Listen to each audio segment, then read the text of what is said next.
Tesuk ni ikhwan satu ilmu yang kotor, ayat acak pun tak kotor lagu dia. Saya ulang, saya takkan tarik kenyataan saya ni. Tasawuf ni satu ilmu punya kotor, lebih kotor daripada ayat acak dalam baris. Lebih pada akidah maupun pada ibadah maupun pada akhlak, A to Z, semuanya bertentangan dengan Quran dan Sunnah. Sufi salah satu kelompok atau ajaran sesat dalam Islam, salah satu firqah yang masuk ke dalam 73 firqah yang ada, 72 firqah sesat yang ada dalam Islam. Dan Nabi SAW mengatakan bahawa umatnya akan berselisih menjadi 73 firqah. 72 terancam nar dan 1 dijanjikan jannah. Sufi salah satu firqah yang sebagiannya masih masuk ke dalam 72 yang sesat umat Muhammad, sebagiannya lagi sudah berada di luar Islam. Bismillahirrahmanirrahim. Assalamualaikum warahmatullahi ta'ala wabarakatuh. Sidang penonton yang saya hormati sekalian, tasawuf adalah sebahagian daripada Islam. Seperti mana akidah fiqh daripada Islam, maka tasawuf juga daripada Islam. Syekh Zakaria Al-Ansari telah berkata, "At-tasawwufu ilmun tu'rafu bihi ahwalu tazkiyatin nufus wa tasfiyatil akhlaq wa ta'miril zahiri wal batin linailis sa'adatil abadiyah." Maknanya, tasawuf adalah ilmu yang diketahui dengannya hal ihwal penyucian jiwa, pemurnian akhlak dan memakmurkan zahir dan batin untuk mencapai kebahagiaan yang abadi. Lihat hawamish pada kitab Ar-Risalah Al-Qushairiyah fi Ilmi Tasawuf daripada syarah Syekh Zakaria Al-Ansari Darul Kutub Al-Arabi. Tasawuf adalah ilmu yang suci untuk memperbaiki hati dengan berpegang teguh kepada adab-adab yang diajar oleh syarak, baik zahir maupun batin. Ia terbina di atas landasan Al-Quran dan juga As-Sunnah dengan mengikuti syariat Allah Ta'ala dan mencontohi Rasulullah SAW dalam akhlak dan tingkah laku, makan daripada sumber yang halal, niat yang ikhlas dalam segala perbuatan dan menyerahkan segala urusan kepada Allah tanpa mengabaikan sebarang kewajiban dan tanpa mendekati yang dilarang. Walhasil atau hasilnya, tasawuf ialah seseorang bersifat dengan sifat-sifat yang terpuji dan meninggalkan sifat-sifat yang tercela, dan ia adalah manhaj yang berdiri di atas ilmu dan amal. Syekh Junaid Al-Baghdadi rahimahullah, yang merupakan ketua ulama sufi pada zamannya, wafat pada tahun 267 Hijrah. Dia telah berkata, "Ma akhadna at-tasawwufa bil qala wal qil, walakin akhadnahu bis-sahri wal ju' wa tarkil ma'lufati wal mustahsanat." Intaha. Maknanya, kita tidak mengambil tasawuf dengan hanya menukilkan cakap-cakap orang tanpa melakukan amal, tetapi kita mengambil tasawuf dengan berjaga malam, dengan banyak berqiyamul lail dan berlapar dengan banyak berpuasa, serta meninggalkan bermewah-mewah, iaitu tidak mengikut hawa nafsu. Lihat Ar-Risalah Al-Qushairiyah fi Ilmi Tasawuf karangan Al-Qushairi, Maktabah Al-Asriyah, Beirut, Lubnan, halaman yang ke-430. Jadi mafhum kata-kata Junaid tadi rahimahullah, dia berkata, kita tidak mengambil tasawuf dengan hanya menukilkan cakap-cakap orang tanpa melakukan amal. Maknanya, bukan dengan cakap-cakap orang itu dan juga orang ini. Bukan tasawuf itu berkata Abu Yazid, berkata Al-Hallaj atau berkata si fulan tanpa melakukan amal. Tetapi kita mengambil tasawuf dengan berjaga malam dan berlapar. Maknanya kita ambil tasawuf dengan kita banyak berpuasa sunat, dengan banyak berqiyamul lail. Sebahagian orang berjaga pada setengah malam, sebahagian yang lain berjaga sepertiga malam, dan sebahagian yang lain pula kurang dari itu atau lebih dari itu. Kemudian dia kata, serta meninggalkan perkara-perkara mewah. Maknanya, tasawuf ajar kita untuk tidak mengikut kehendak nafsu. Dan tasawuf yang benar ialah yang didasari oleh Al-Quran dan juga Al-Hadis, kerana ia adalah hasil daripada beramal dengan syariat. Tasawuf tidak menolak syarak. Para ulama muktabar dalam bidang tasawuf tidak menyeru umat Islam kepada perkara-perkara yang bertentangan dengan syarak. Bahkan mereka mengajar masyarakat dengan apa yang didatangkan oleh Rasulullah SAW. Sebab itu Syekh Junaid Al-Baghdadi rahimahullah berkata, "At-tariqu ila Allah masdudah illa man iqtafa athara Rasulullah SAW." Maknanya, jalan menuju Allah itu tertutup, melainkan orang yang mengikuti apa yang ditinggalkan oleh Rasulullah SAW. Lihat Ar-Risalah Al-Qushairiyah fi Ilmi Tasawuf karangan Al-Qushairi, Maktabah Al-Asriyah, Beirut, Lubnan pada halaman ke-430. Tuan-tuan yang mulia, ada sebahagian orang dengan secara mutlak menafikan tasawuf sebagai sebahagian daripada Islam. Katanya ia bukan sebahagian daripada Islam. Hingga ada sebahagian daripada mereka menamakan tasawuf sebagai ayat acak. Tasawuf ni ikhwan satu ilmu yang kotor. Ayat acak pun tak kotor ni budak. Ilmu yang paling kotor, lebih kotor daripada air longkang. Hingga Tasawuf ni satu ilmu punya kotor, lebih kotor daripada ayat acak dalam barit. hingga katanya sampai Z tasawuf semuanya bertentangan dengan Al-Quran dan juga hadis. Ini A to Z semuanya bertentangan dengan Quran dan Sunnah. hingga ada yang menyatakan bahawa ilmu tasawuf yang suci ini mirip dengan apa yang dibawa oleh Gautama Buddha. Mereka berkata macam itu dengan menukilkan daripada sumber yang entah apa-apa. Kita ambil Gautama Buddha. Kalau kita baca tulisan Dr. Ihsan Ilahi Zahir, dah diterjemahkan Tasawuf dan Sejarah Hitam, darah hitam, yang darah hitam tasawuf. Dr. Ihsan Ilahi Zahir ni, kalau kita baca dalam mukaddimah kitab tasawuf itu, dia sebut, dia kata apabila kaji ajaran tasawuf ni, seakan-akan nak ada persamaan dengan Gautama Buddha. Ini dia sebut. Sebab dia kata Gautama Buddha ni, cuba, saya tak ingat tokoh tasawuf yang dia sebut, sama ada Ibrahim Adham atau siapa, tak tahulah, tapi ada satu tokoh tasawuf yang mana tokoh tasawuf tu cerita dengan Gautama Buddha ni. Ini tuduhan yang melampau. Mereka ini menganggap tasawuf adalah perkara yang ditambah dalam Islam dan ia bukan sebahagian daripada Islam. Tuan-tuan, gerangan apa ada tasawuf? Ya? Gerangan apa ada tasawuf? Dari mana datang tasawuf? Ini tasawuf ni datang dari mana? Saya kata dia adalah tambahan. Yang beri ringkas ni lah. Saya kata dia adalah tambahan. Yang beri ringkas ni lah. Dan ada sebahagian orang pula mengajarkan kesesatan dengan menyalahgunakan nama tasawuf. Banyak perkara yang ditunjukkan bercanggah dengan ajaran Rasulullah SAW. Tetapi tanpa segan silu, mereka menamakan kesesatan ini dengan tasawuf. Sedangkan tasawuf yang benar itu bersih daripada dakwaan mereka yang batil. Mereka ini disebut dengan jahalatul mutasawwifah, fake sufi yang palsu. Mereka ini tidak meraihkan syariat. Tuan-tuan sekalian, antara adat kebiasaan mereka ni, jika ada orang yang membantah perkara yang mereka datangkan daripada perkara yang menyalahi syarak, maka mereka akan berkata kepada kita, kamu ahli zahir, kamu tu ahli zahir, kami ni pula ahli batin. Maka tidak akan selari, tak akan bersepakat. Atau mereka akan berkata, kamu tu kulit kamu tu kulit, kami ni isi. So, kita tak akan bersepakat. Tuan-tuan sekalian, kita katakan kepada mereka bahawa Allah tidak menjadikan dua syariat.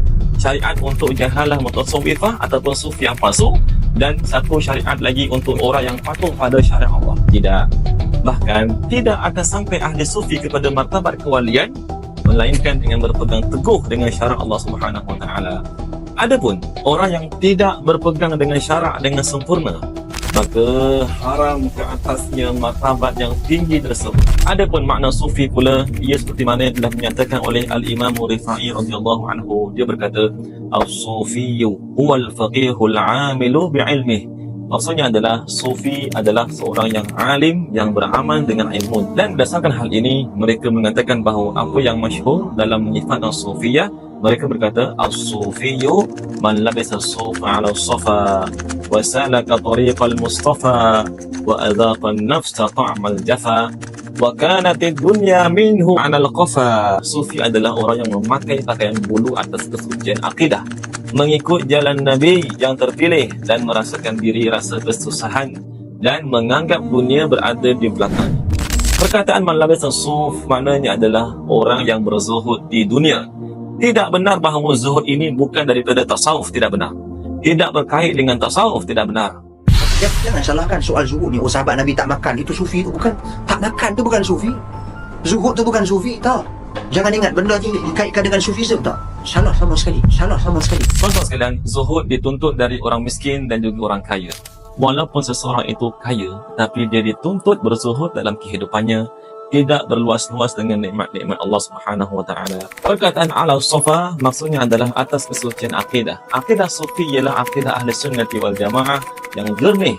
Sufi yang sejati tidak terima akidah hulul, iaitu keyakinan bahawa Allah Ta'ala meresap masuk dalam jasad-jasad manusia, dan tidak menerima akidah wahdatul mutlaqah, iaitu keyakinan bahawa Allah Ta'ala dan juga alam bersatu hingga tidak ada beza antara kedua-duanya. Seterusnya, wasalaka tariqal Mustafa, mafhumnya adalah mengikuti jalan Nabi yang terpilih. Sufi yang benar, dia tidak ikut jalan syaitan. Sufi yang benar, dia tidak mengikut jalan hawa nafsunya. Wa adzaqan nafsa ta'mal jafa, iaitu sufi ialah seorang yang bersungguh-sungguh dalam ibadah. Dia memaksa dirinya untuk berbuat amal ketaatan. Jika nafsunya mahu tidur untuk 8 jam pada waktu malam atau 10 jam di waktu malam, maka dia tak bagi kerehatan itu pada dirinya di dunia. Tidak benar tasawuf yang benar itu dibina atas dasar kemalasan, tidak benar.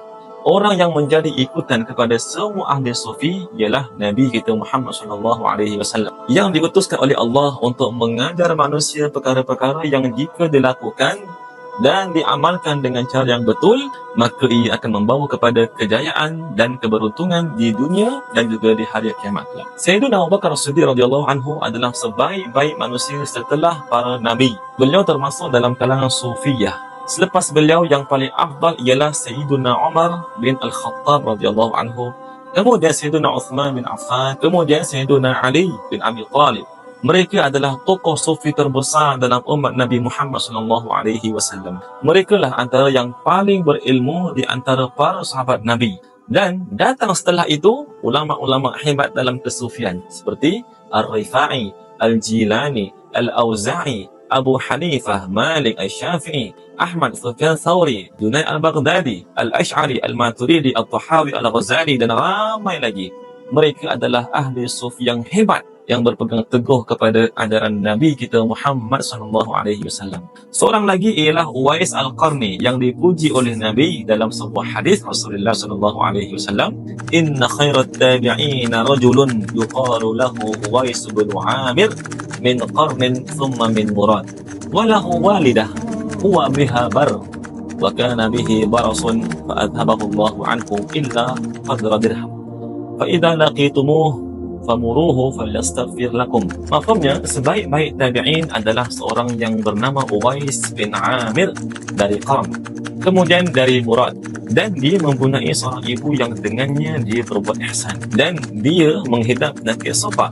Maka Allah Subhanahu wa taala menghilangkan penyakit ini daripada badannya kecuali sebesar 1 dirham. Maka jika kamu berjumpa dengannya, perintahkan dia supaya dia memohon ampun untuk kamu. Tuan-tuan sekalian, kita tidak boleh terima dakwaan melampau sebahagian orang yang mengatakan bahawa para sufi adalah termasuk dalam ajaran sesat, hingga memasukkan sufiyah dalam 72 golongan sesat. Sufi salah satu kelompok ajaran sesat dalam Islam, salah satu firqah yang masuk ke dalam 73 firqah yang ada, 72 firqah sesat yang ada dalam Islam. Dan Nabi SAW mengatakan bahawa umatnya akan berselisih menjadi 73 firqah. 72 terancam nar dan 1 dijanjikan jannah. Sufi salah satu firqah yang sebagiannya masih masuk ke dalam 72 yang sesat umat Muhammad, sebagiannya lagi sudah berada di luar Islam. Dirinya adalah seorang Wahabi daripada Indonesia ketika menyampaikan ceramah di suatu tempat di Malaysia. Ada juga hingga mengkategorikan sufi dalam kalangan ajaran liberalism yang sesat. Sebenarnya Sufisme ni adalah pecahan daripada aliran liberalisme. Sebab dia bebas, tak faham macam mana. Dia tak ada disiplin. Tapi orang Sufi marah bila dia cakap macam ni. Saya cakap apa yang ulama-ulama terdahulu sampaikan. Padahal Abu Nu'aim Al-Asbahani, yang mana beliau merupakan seorang ahli hadis yang terkenal, dia telah meneraikan dalam kitabnya barisan para ulama Sufiyah, dan beliau menyebutkan bahawa antara Sufiyah ialah Abu Bakar, Umar, Uthman, Ali dan lain-lain. Kemudian Abu Nu'aim juga memasukkan Imam Syafi'i dalam kalangan Sufiyah. Persoalannya di sini, adakah Abdul Hakim, Abdad dan mereka yang sealiran dengannya menganggap semua Sufiyah ini yang termasuk sahabat-sahabat Nabi, mereka semua masuk dalam 72 golongan sesat yang disebutkan dalam hadis? Abu Mansur Al-Baghdadi, seorang ulama yang terkenal, apabila menyebut golongan Sufiyah, beliau memasukkan mereka dalam kalangan ahli sunnah wal jamaah, bukan ahli bid'ah yang menyeleweng. Lihat kitab Al-Farq Bain Al-Firaq halaman ke-218. Tuan-tuan sekalian, Abu Mansur ini dialah seorang tokoh yang Ibnu Hajar Al-Haytami berkata tentangnya dalam ibarat ini, wa qala al-imamul kabir imam ashabina Abu Mansur al-Baghdadi, dan telah berkata imam yang besar, imam sahabat-sahabat kami, yaitu Abu Mansur al-Baghdadi, dan dia adalah antara guru-guru Al-Baihaqi dalam ilmu hadis.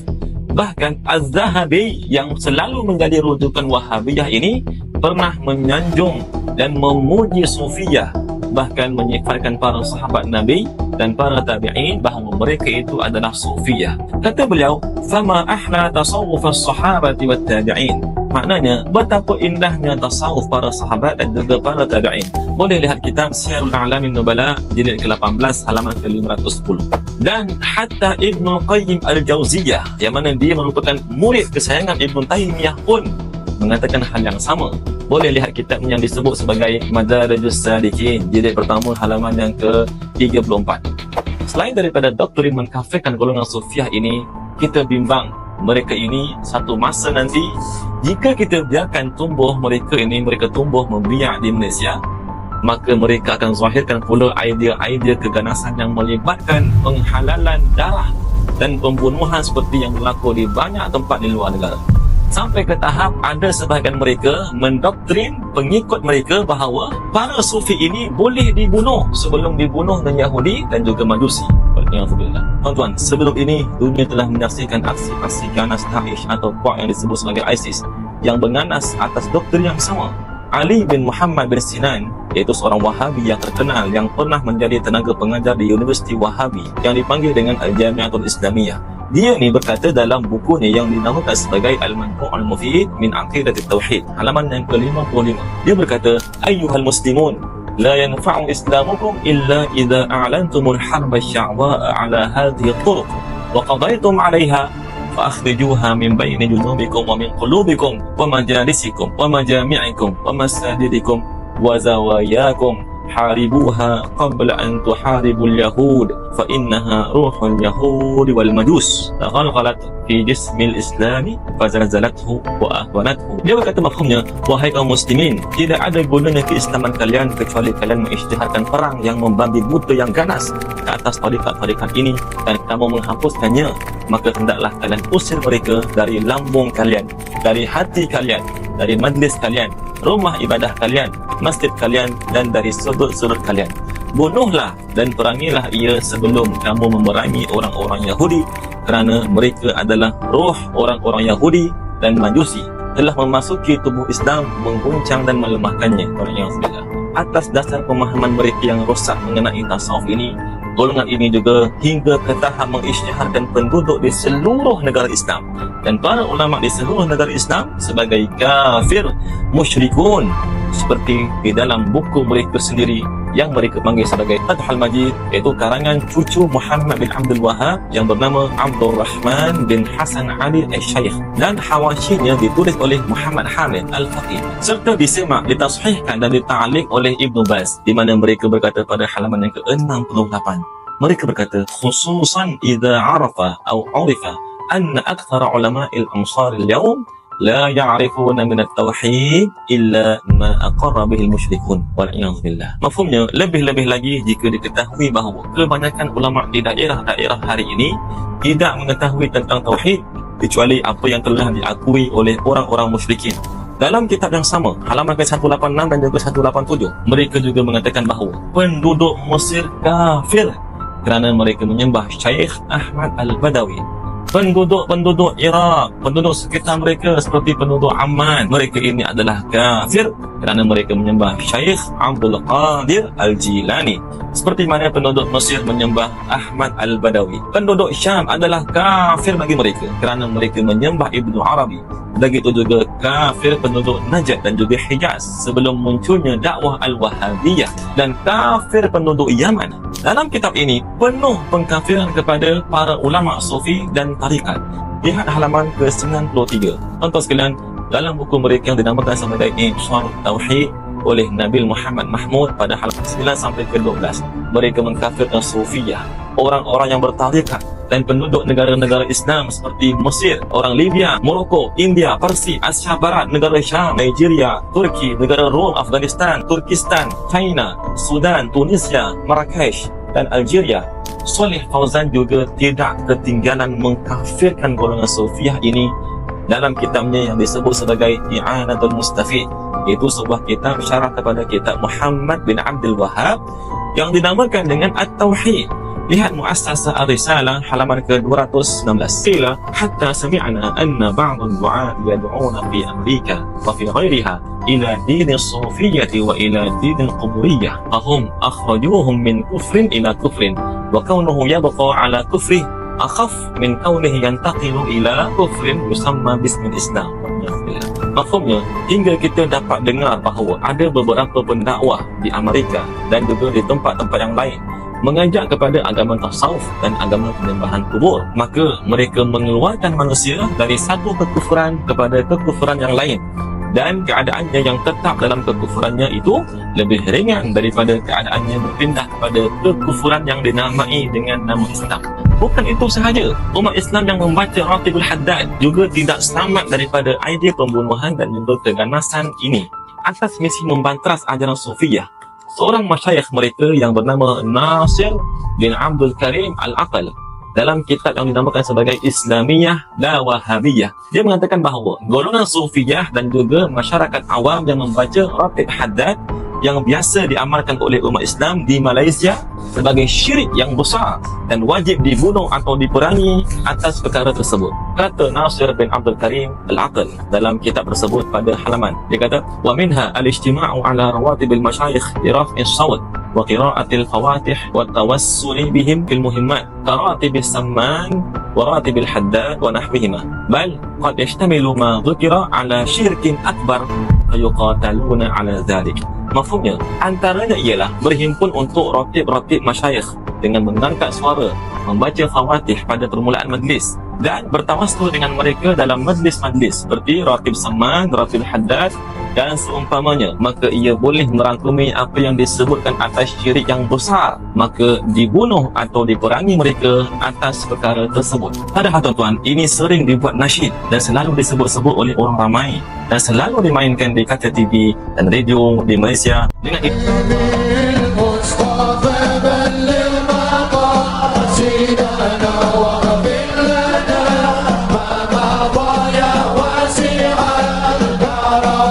Dengan ini jelas bahawa manhaj Wahabiyah pengikut Muhammad bin Abdul Wahhab adalah mengkafirkan umat Islam dan menghalalkan darah mereka, waliyazbillah. Padahal ketua mereka yang menjadi rujukan utama ajaran mereka itu, iaitu Ibn Taymiyah, dalam kitabnya yang dinamakan sebagai Fiqhut Tasawuf halaman ke-19, dia mengatakan bahawa wali-wali Allah ialah golongan yang beriman dan bertakwa, sama ada dinamakan dengan Sufi atau dengan nama-nama yang lainnya.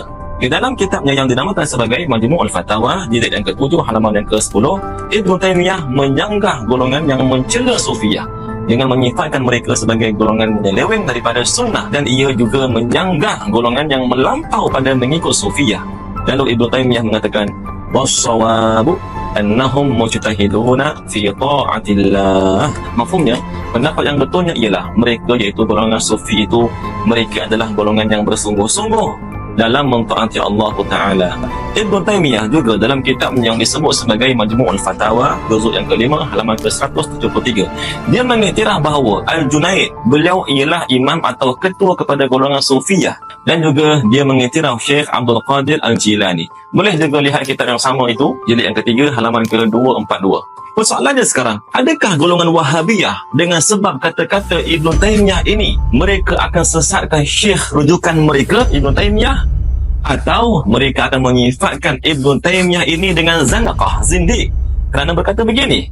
Atau apa mereka akan buat kepada Al-Zahabi jika mereka melihat tulisan Al-Zahabi di dalam kitabnya Al-Muqizatu fi Ilmi Mustalahil Hadis halaman yang ke-89, yang mengatakan bahawa orang yang mengingkari golongan Sufiyah yang benar maka masuk dalam ancaman hadis Al-Qursi, man adali waliyan faqad barazani bil muharabah. Mafhumnya, Allah Azza wa Jalla berfirman, barang siapa yang memusuh seorang waliku, maka sesungguhnya aku memberitahu bahawa aku akan memusnahkannya. Adakah mereka akan mengatakan Az-Zahabi sesat dengan sebab kata-kata ini dan masuk dalam 72 golongan yang menyeleweng sebab mengatakan ini?